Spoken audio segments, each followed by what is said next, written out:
Project సాగునీరు అందించాలి. గ్రామాలకు సాగునీరు అందించాలి.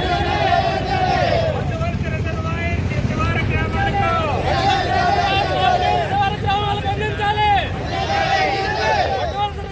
సాగునీరు సాగునీరు అందించాలి. ప్రాజెక్టులో మూడుకు చేతులు తీయాలి.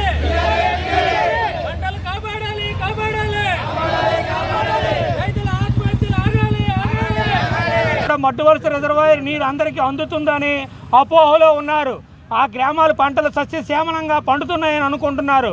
కానీ సుమారు 2000-3000 ఎకరాల భూమికి పూడికల తీత తీయకపోవడం వలన, బట్టలు బాగు చేయకపోవడం వలన శివారు గ్రామాలకి నేటికి సెప్టెంబర్, అక్టోబర్ అయినప్పటికీ ఇప్పటికి కూడా ఒక నీటి చుక్క రాకపోవడంతో వరి పంటలే కాదు, జొన్న పంటలే కాదు, తదితర చెరుకు పంటలే కాదు, తదితర ఏ పంటలు పెట్టినా రైతులకి నష్టమే వస్తుంది.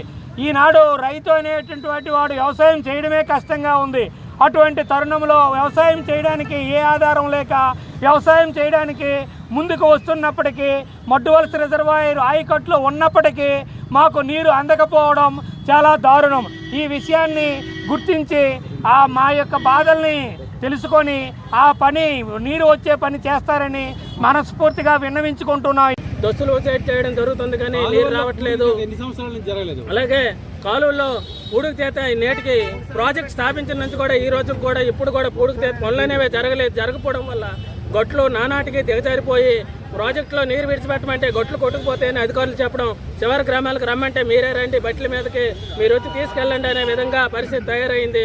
రైతులందరం కూడా కాలువల చుట్టూ ఎల్లప్పుడూ తిరుగుతూనే ఉన్నాం. అయినప్పటికీ కూడా చుక్క నీరు రాక రాత్రి పగలనక కొన్ని కిలోమీటర్ల పరిధి 10-20 కిలోమీటర్లు నడుచుకుంటూ వెళ్ళి నీరు గురించి ఎన్నో ధర్నాలు చేసాం, వంట వార్పు కార్యక్రమాలు కూడా చేసాం. అలాగే అధికారులందరికీ కూడా ఎన్నో వినతిపత్రాలు ఇచ్చాం. అయినప్పటికీ పూడుకు తీత పనులు జరగలేదు. అలాగే నీరు కూడా ప్రతి ఏటా మాకు ఇదే పరిస్థితి ఏర్పడుతుంది. కాబట్టి ప్రభుత్వం వారు స్పందించి వీటిపై తక్షణమే మాకు సాగునీరు విడుదల చేయాలని మా తదితర గ్రామాలంతా ప్రజలందరి తరపున వినయపూర్వకంగా విజ్ఞప్తి చేస్తాం.